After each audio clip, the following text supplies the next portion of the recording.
Okay, we are streaming live, so I guess I should, Not right now. Not right now.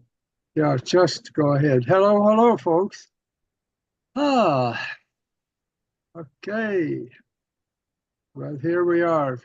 Gosh, it's amazing to see so many people here right now. I thought most of you would be out somewhere burning hot dogs and drinking beer. All right, Oh, Augie, we are live now, so we can start. okay. All right. So, should I record it, Mac, or do you? It is already getting recorded. Don't worry. Are you recording it?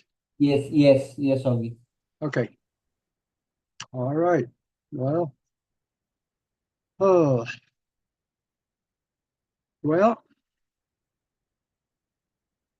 4th of July.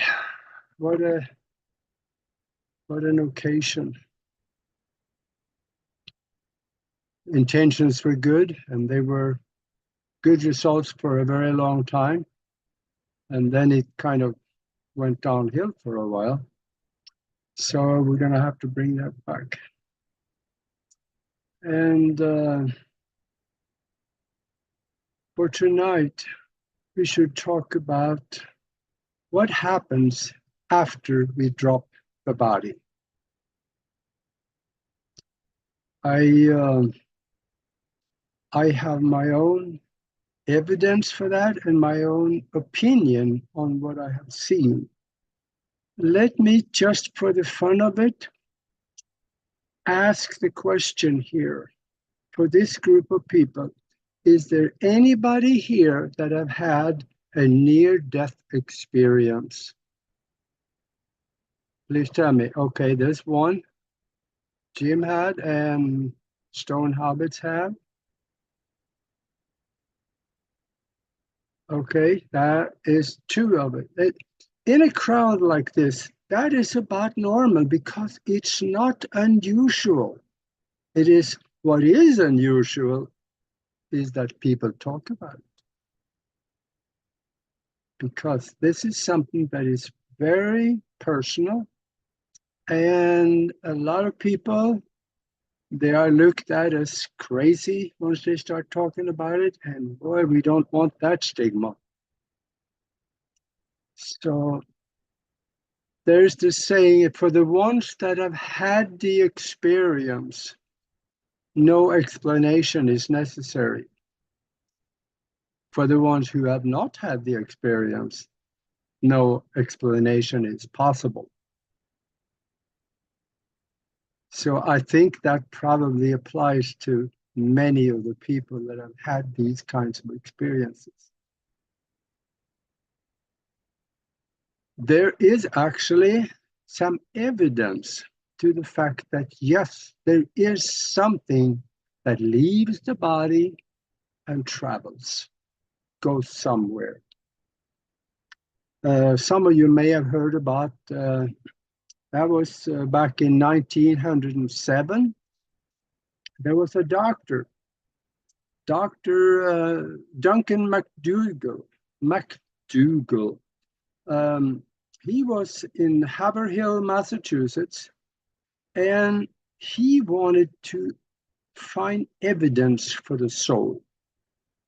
So he set out to do a scientific experiment. And he found, I think it was 6 people that was pretty close to dying. And they put the bed with the person in it on very sensitive industrial scales. So when and they measured the weight of the bed with the person in it all the time. And right about the time that was slightly after that they quit breathing and they died, right after that, the bed with everything in it became 21 gram lighter. Just they lost the weight. 21 gram, that is right about 3/4 of an ounce. So since it happened more than once, it happened all 6 times. He figured that something is consistent here. Something leaves the body when the person dies. And he was totally convinced that that was the soul that left. Well, I'm not so sure, because there is more than the soul that is attached to the body. We also have an astral vehicle. And this astral vehicle is not very well understood.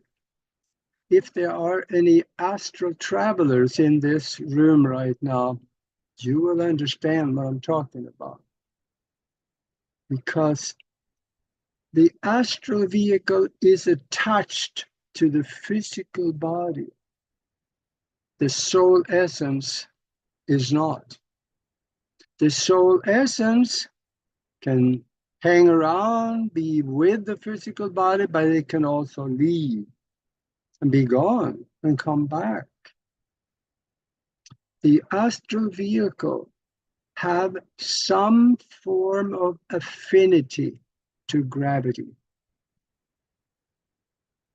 And the reason I know that is because that as an astral traveler, when you are leaving your body, you first of all, you can see the silvery cord if you are traveling by the astral vehicle. Now, when let's say you hover slightly above the ground, the astral vehicle will very slowly, extremely slowly, settle towards the ground or the floor or wherever you are.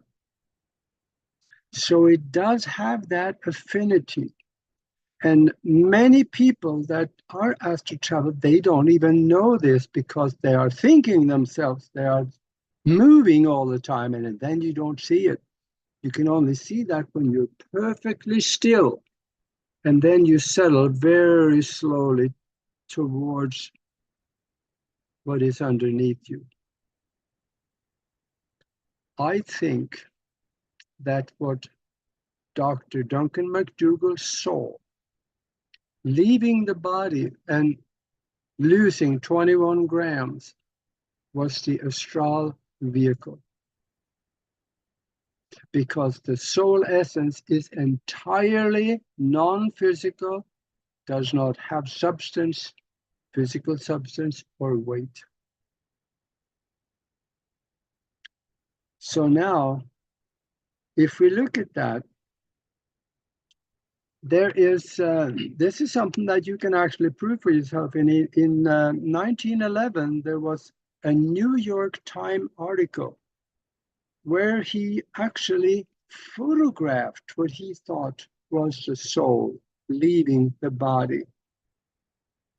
So he kind of proved it there, because at the moment of death, he photographed a very strong light resembling a kind of like a small universe with stars and stuff in it around his head and the upper torso of the person that was in the bed dying.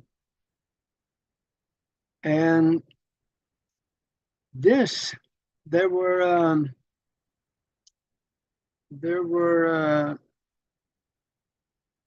these papers written on it.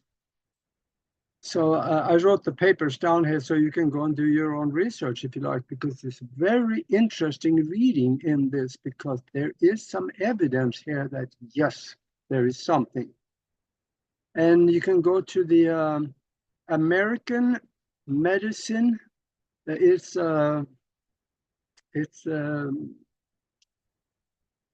American medicine is an internet magazine now that you can get your hands on. And the name of the paper is Hypothesis Concerning Soul Substance. And there's another paper I wrote later, and that is Experimental Evidence of the Existence of Such Substance. If you Google those titles, it could come up and you can read it, because what he did was brilliant. And he did something that was, at the time, it was poo-pooed, nobody really believed it. But he did something also that kind of puzzled me, and that is that he did the same thing with dogs. He did 15 dogs when they died, but there were no loss of weight for the dogs. Now that puzzles me, because I know, first, the dogs have astral substance. So that's something to think about.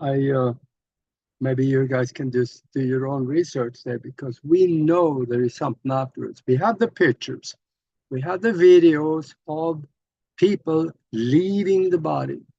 You can see it for EMTs are taking pictures like that once in a while. You can see there's something leaving the body and going straight up. And we have even substance that shows up. Some of them call it ectoplasm, and there's other things that show up when someone dies, or when they are under the influence of some other entity that's coming through. So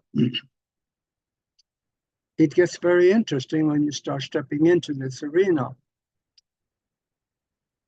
Is there anybody in here that would like to know how to communicate with disembodied entities just about every time you try? Okay, I see a couple of people. Anybody else? Okay, another hand. All right, that's good. I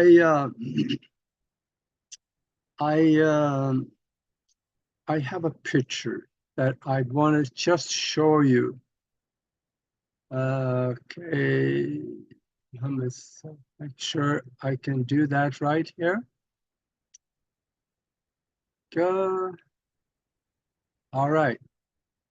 Now I'm gonna go ahead and share screen, because this is a picture of a piece of electronic equipment that is so simple to make that anybody, pretty much anybody, can do it.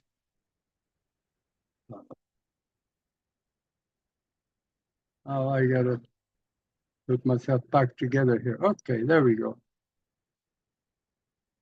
Oh, all right, I'm gonna share screen, because it's gonna take about 3 or 4 minutes, and I'll show you this. Share. Okay.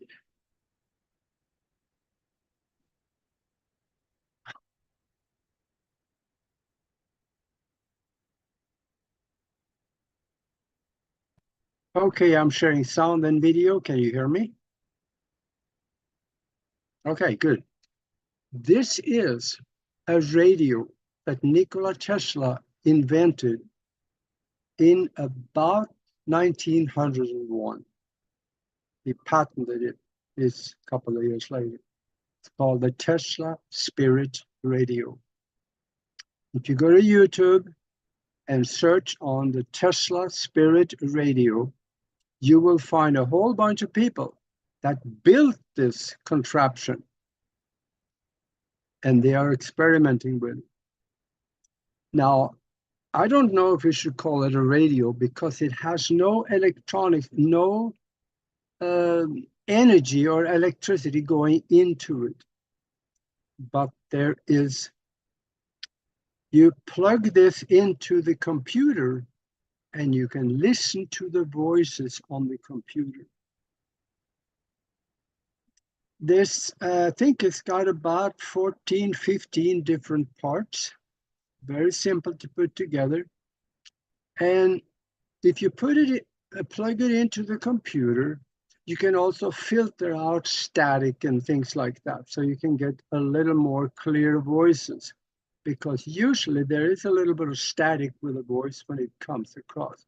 You can ask questions As you see here, this is a mason jar with a few electronic parts, and there's two antennas. They are hooked up, one here and one there. They go up into a spiral that ends up in the other spiral, and then it comes back into the mason jar. For what the people are saying that is doing this on YouTube is that it works about every time they turn it on. Why would that be? Have you ever heard anybody say, we are never alone? This little radio, I have not made it because I rank right up there with a village idiot when it comes to electronics. I've forgotten everything I learned. But you guys can find websites. If you go to the internet and search for websites to build the Tesla Spirit Radio, you see a part list, you see how to put it together, and there is videos on YouTube that show you how to put it together. It is fairly simple to do. Here's a little close-up of it. So you can see this. And then the antennas.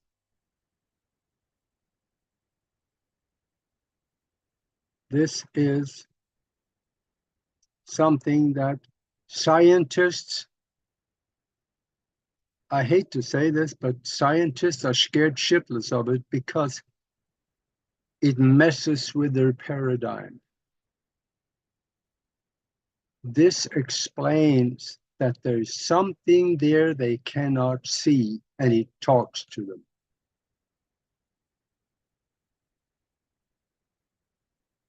Is there anybody here that have seen this contraption before? Yeah. This is just,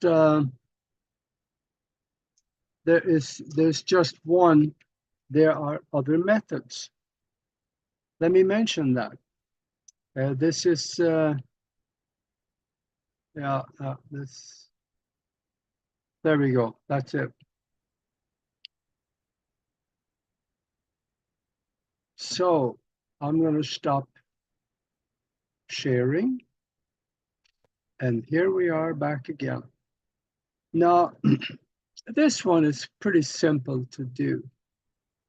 I have been in the United States for about 50 years, and I had, while I was still back in Europe, I read in a newspaper, there was a guy in southern France, in the Toulouse area, somewhere down there. He built a Tesla coil.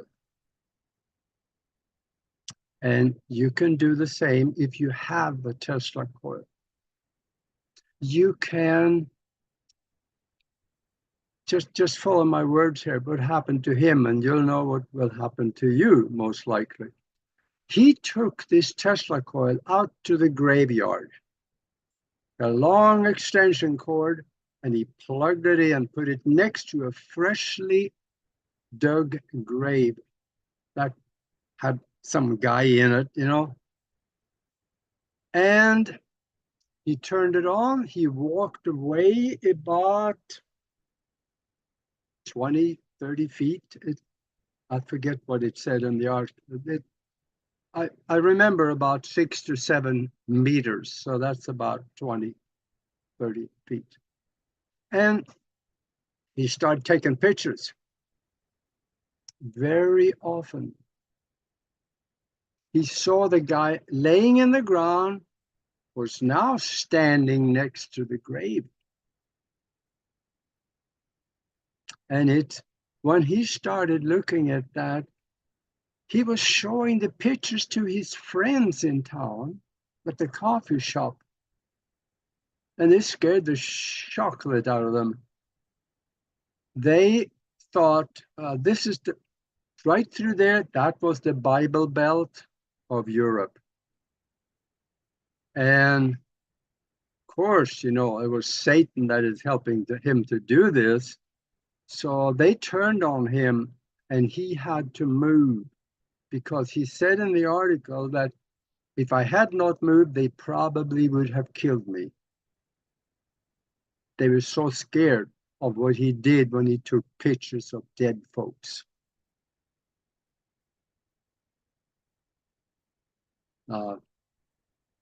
I wouldn't mind seeing some pictures of dead folks. But people in those days, they evidently didn't. Now, this is something that people can do. Let me, I know you guys, a lot of you got the camera off, but have you seen the so-called shadow people? Yeah, I see a head or two nodding here. That's right there, off to the 90 degrees away from your from your vision. You can see there's movement out there. There's something moving, and it could be a flash of light. That is a really good one. That tells you something about your consciousness. You're a little higher up there than the guy that's just seeing the shadow. And I have people living in this house with me, but I can't see them. But they live here too. I believe there are several of them, because I see them. Some of them are shorter, or at least one is shorter and one is longer. And they're moving at the 90 degrees right over there. When I look over there, poof, they're gone. And there's some explanation to that, and that is that the center of the retina, or should I back up? The periphery of the retina can pick up higher vibratory light than the center of the retina can do. So when you look over there, you are looking at the center of the retina that can't see that higher vibrational light. But if you see them there, that's the periphery of the retina that is looking at the shadow, and you can see it. So think about it this way. Look at the light spectrum. It starts down here in very slow vibrations and go all the way up to wherever we don't know. We can only see less than 1% of that total light spectrum. Can you imagine what is in the other 99% of the light spectrum? We know there are things there, but we can't see it with our eyes. That cameras, infrared cameras, can see some of it. There are people living in those. There are entities living in those 99%.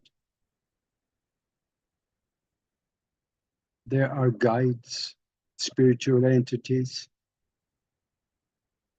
other spiritual entities, some people call angels.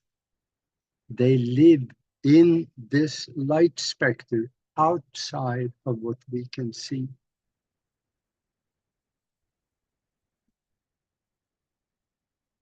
That's exciting to me, because for those of you that get your hand on infrared camera, you can see all kinds of neat stuff. There's a way you can see UFOs every time you go outside.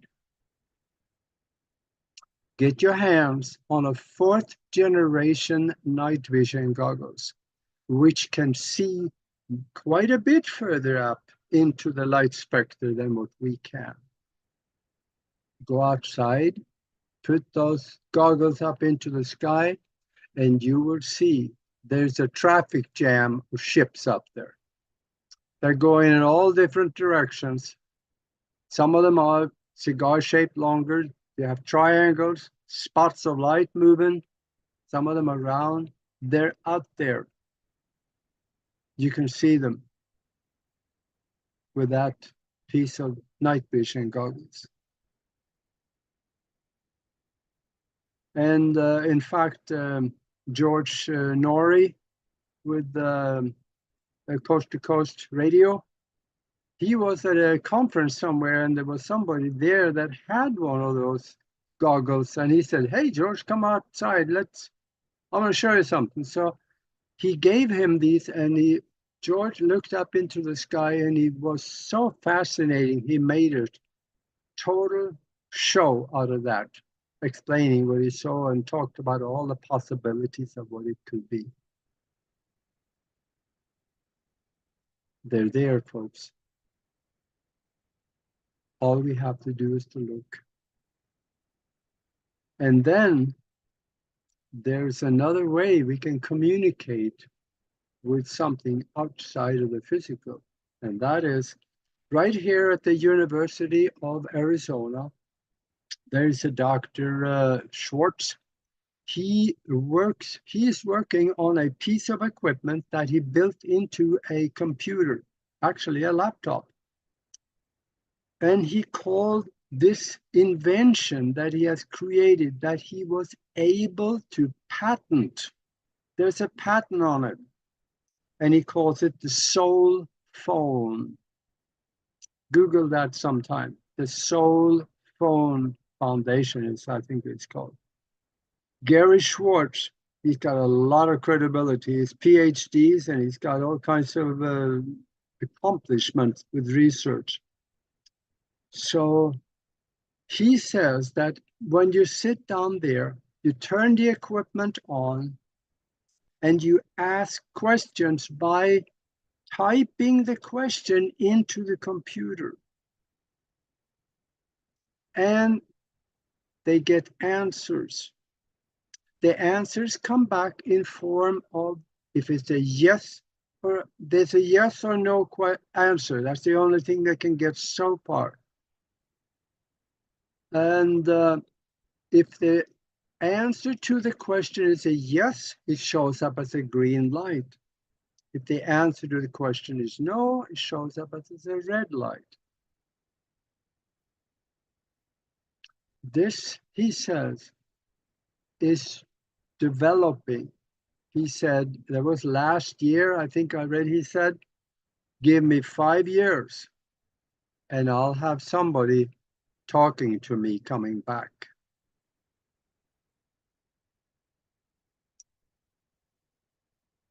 Now, how he got that patent, I have no idea, but he did it.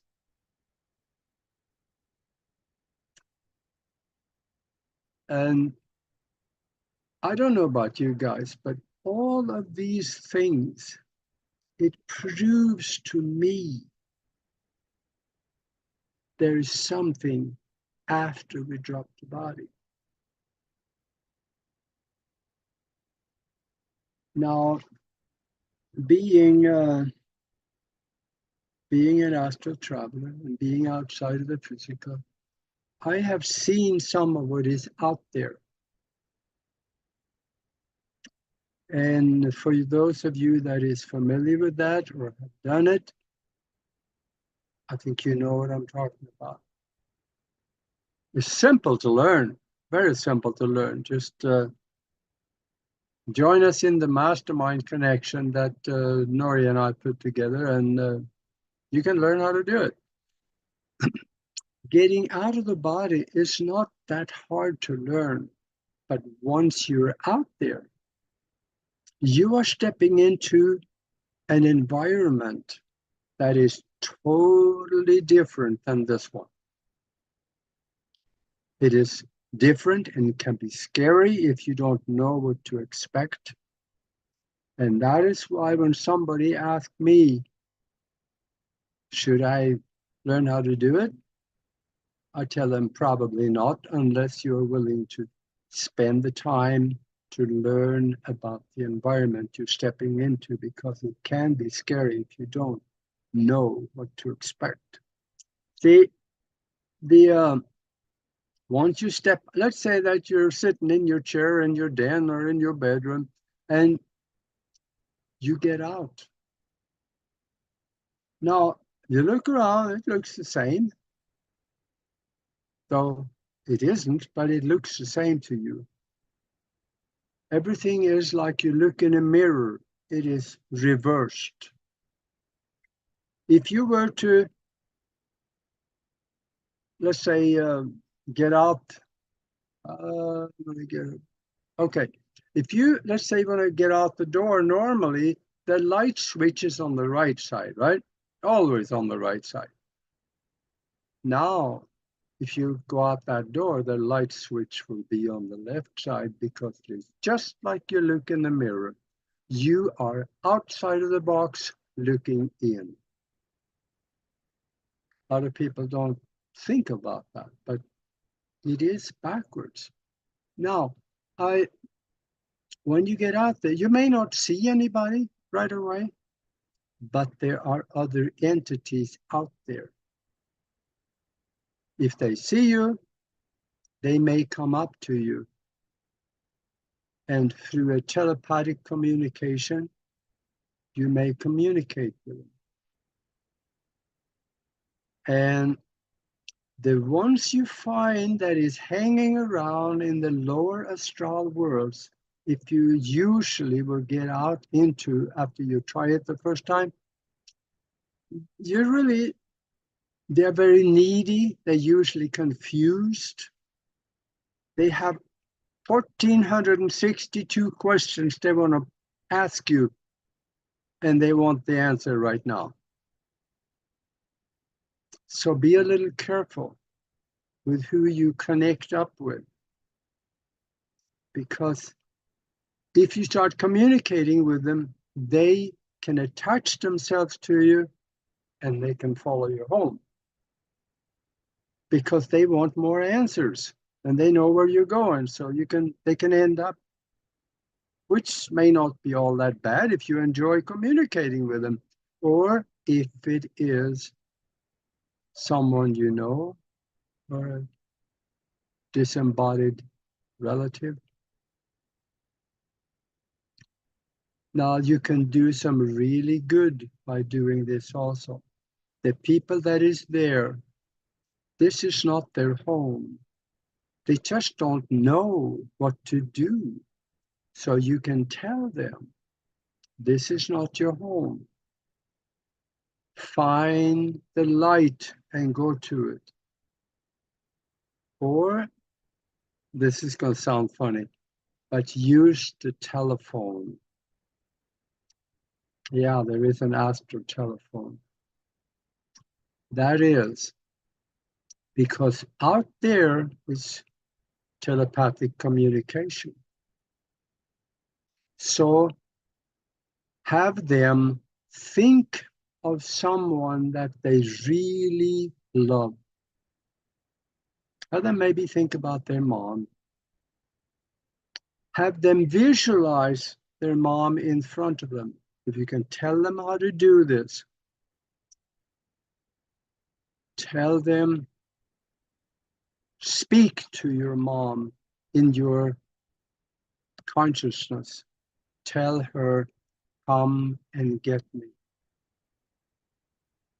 There is very likely she may hear the call, and she may come and say, hey, son, you're not supposed to be here. Let's go home. So she will take you to a place usually of a very higher vibration, and there everything is good. Because the lower astral worlds where they run into these entities are usually entities or people that have very little, if any, spiritual knowledge. It's full of atheists. They don't know nothing. That's it.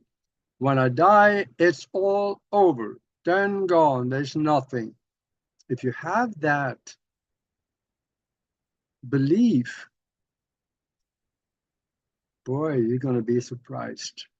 But it's in your mind, you have no clue about what to do, because after you drop the body, your consciousness is the same in the lower vibrations. So now, use the phone, go home, get re-educated, and you will eventually find yourself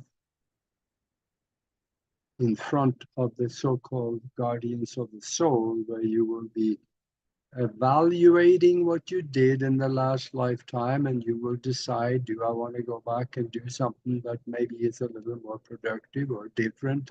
Maybe I want to accomplish something different, or if you want to stay.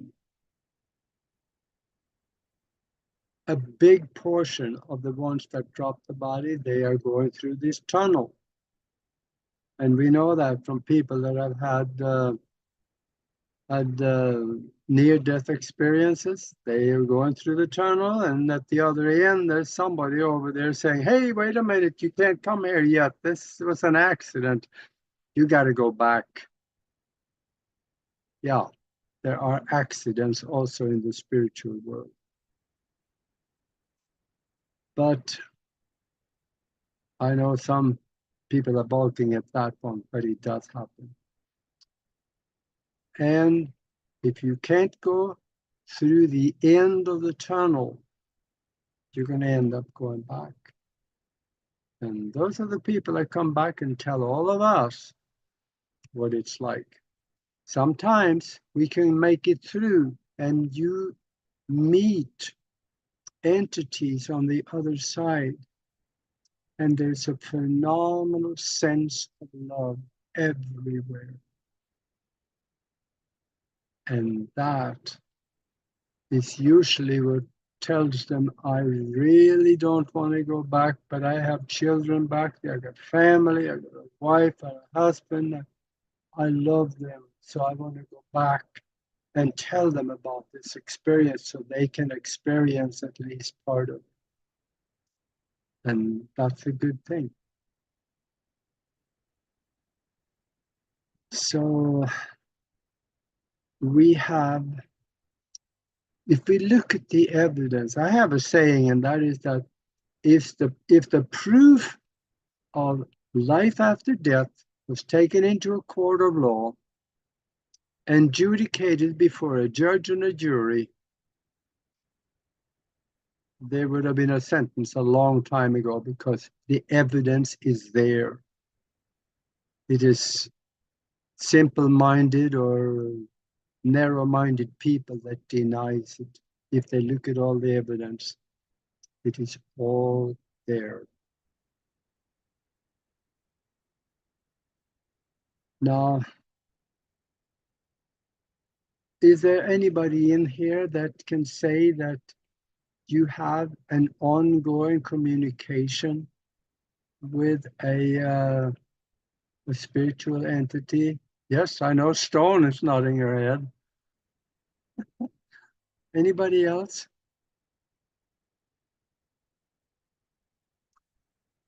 Maybe you haven't asked. Maybe you want to, but you never really asked. You know, sometimes all we have to do is to ask. I remember my mom used to say when I wanted all kinds of things. I kept begging all the time. And she said, well, beggars may not get much, but the one that never asks get nothing. So maybe just ask. Go into meditation and tell the universal mind that you want to communicate with one of your guides or a spiritual entity for guidance and knowledge. Do that a few times. You'll be surprised what can show up. It can show up in form of dreams, brilliant ideas, or knowledge that comes to you that you know I have no clue where that come from, but that is brilliant. Some people might get it as visions. I would say, ask. You just might get it. I know Elaine have had her hand up for a long time, and I just thank you for being so patient with me, because I know you got something really important on your mind. What's your question? Elaine is the space cadet tonight. You can see that. Okay. Is it? Oh, okay. It's me. No, it's just earlier when you were talking about, the lower astral and people attaching. I've heard those kind of stories. I have never done the ayahuasca, but I've been told that people have to be really cautious because they're really opening themselves up and negative entities can get attached to them. That's true. And some people do get like a lot of past life ancestral visions or whatnot, but I also know that I like I said, these are things I've heard. I've not experienced it myself. But there's something to that, but there are also ways you can protect yourself. Well, right. I've heard that if you're with a really experienced shaman, they do kind of keep it. They do sort of become like guardians for you. But these are just things I've heard. So. Yeah, that could be that one time, but that shaman is not going to be with you forever. No, that's true. So the best thing to do is, before you go, decide that fear has no place in your life, because the vibration of fear, the entities out there will feel it, and the ones that have that kind of fear, they will be drawn to you. The higher your vibration is, the higher entities you will draw to you, because they will try to match your vibration. But also, whatever you are told, unless you have a way to trust those entities, like maybe it's a spouse, right? Then don't believe it necessarily just because it comes from a spiritual entity, because there are pranksters out there. Right. They may be lying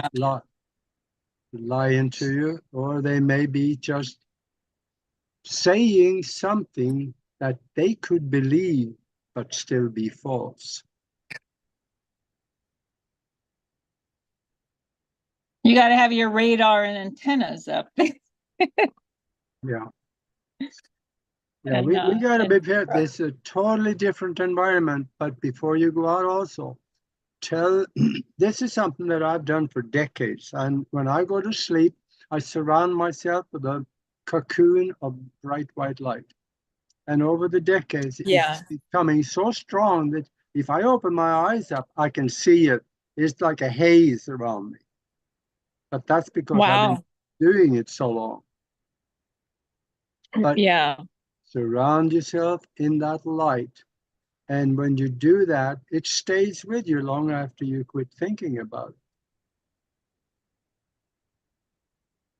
Good reminder. Thank you. Yeah.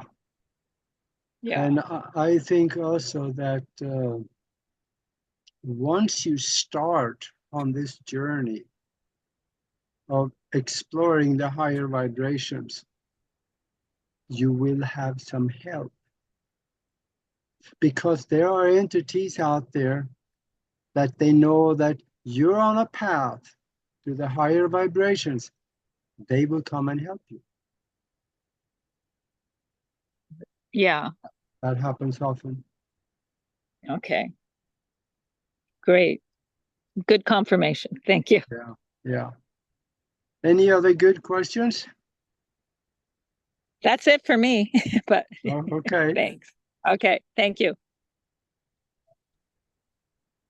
All right. Any questions? Well, I guess not. But Yes. yeah, I do, Augie. yeah. All right. Okay. You were talking about the shadow beings. Now, I've had an encounter with a shadow being. I was in a different dimension and they were like solid form like we were. But when I stepped back into our dimension, they followed me. And when they followed me, they turned into a shadow being. Right? So I've seen the differences from shadow beings and what I call, a ghost I call a spectral, because one is a different density. Have you encountered that, and how would you explain the differences between the beings, or the light that they're in, the density that they're in, the realm is when they step into ours, we see them as a shadow being. It is animals, people, same as what we are here. They've got different creatures over there as well. But when we see them here, we see them as people and feel cats jumping on the bed and sitting on your chest and that sort of thing. How different a density do you think, or have you had experience in this, between the actual shadow beings from a different dimension and the shadow beings as the spirits? Well, I would say mostly they're probably the same thing, except for animals. You mentioned animals. Yeah, they're there too. Yeah. If you had a cat that died 3 years ago, you just might draw that cat to you. And oh gosh, this is so good. I gotta dwell on this one. Let's say you have a dog that died, and then we suffer through that because they're just like family. But you would really like to have another dog that had the personality of the previous dog. Start thinking about that previous dog. Start thinking about it, and tell yourself, I would have, let's call the dog Spot. I will have Spot back. And then give it a little time. You will find there's a puppy somewhere that just can't live anywhere else but except for in your house, and you got that spirit back. That happens very often. I I have heard many people say that new puppy have the same personality as the other dog. We can get them back. But then for the other entities, if they show up as shadow people, my experience is that they are just other disembodied entities with maybe some spiritual knowledge, but not all that much. Because if they had enough spiritual knowledge, they would know this is not their home. They would go home to where the love is, because the love is not felt the same way in the astral worlds. There's seven or more different levels to that astral world. So the higher levels, yeah, there's some good feelings up there, but where you normally would step out of the body into, that is usually in the lower levels of the astral world. It's not a good place to be. So try to think yourself beyond that level. And you can do that.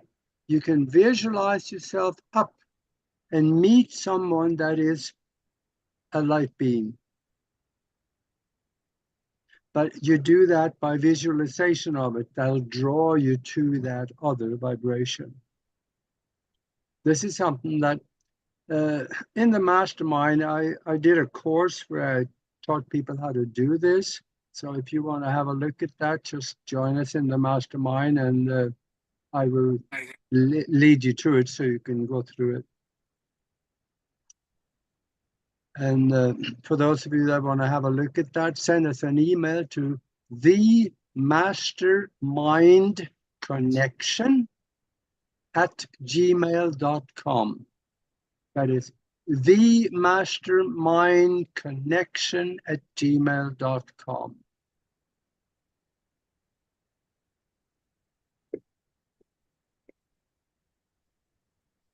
Yeah, that's right, strong frequency. You know, you heard the saying like, seek, like. That is definitely true on the other side too. You will draw to you what you are, not necessarily what you want to see. If you do, you get out and don't have any specific purpose, you start drawing to you what you are, the vibration you have, you will attract. If you, let's say you get out here and you want to go, let's say you're in California and you want to visit your, let's say your grandma in Biloxi, Mississippi, all you have to do is to think yourself there. That you do by visualizing her and knowing where she is, and you get drawn to it, and it can happen fairly quickly. Only take a few seconds and you'll be there. Now, I know, why did I get this thought? Somebody want to go to the moon? Visit? Who thought that? Who was it? Okay, I thought somebody had that thought. Yes, you can, but don't do that right away. Get a little experience. Be walking around the house and the neighborhood and just in the vicinity, because it's quite a distance. And once you get there, there's another environment you are not familiar with. There are entities there that don't want you there. Especially if you're going to go into the Schrodinger crater and have a look at the German base. They don't want you there at all. So you need to learn a few things first, and then you have to, if you feel like you are not wanted, then leave.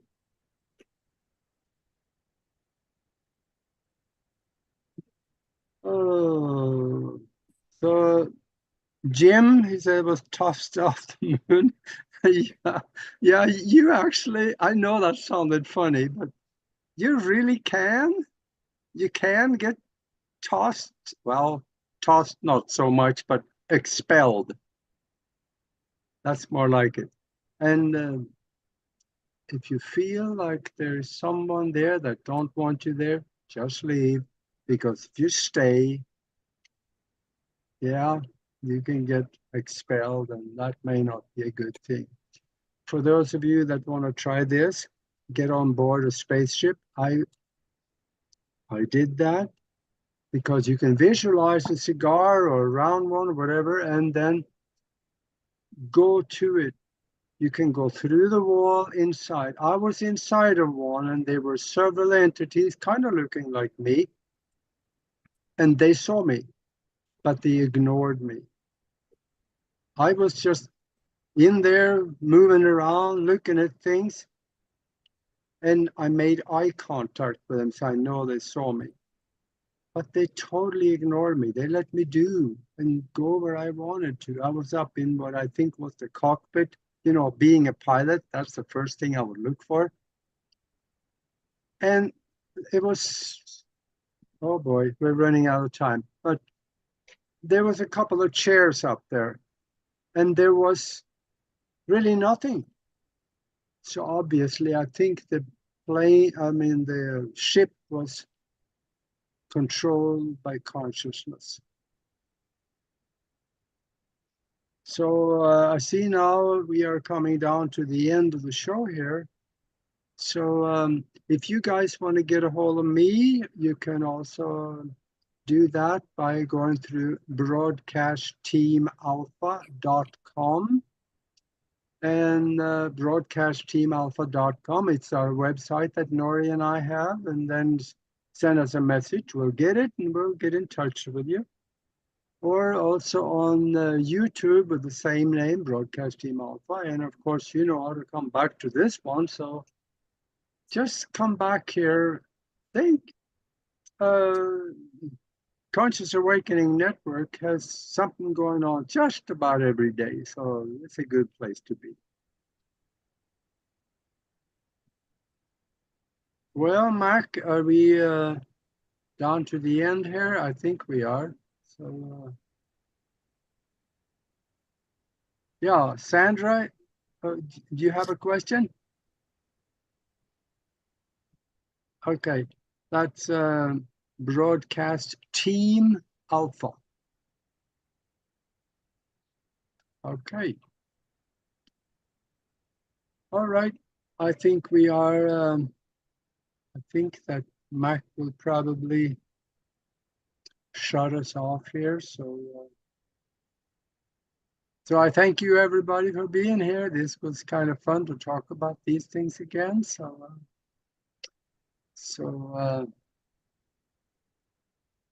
we will see you later. Until then, be good to each other. Wilco, thanks a lot. Aage, Thank you. good stuff. Sorry it's a bit late, but better late than never.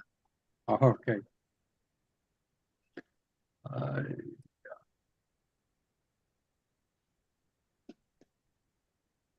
Ah, I'm so itchy. Okay.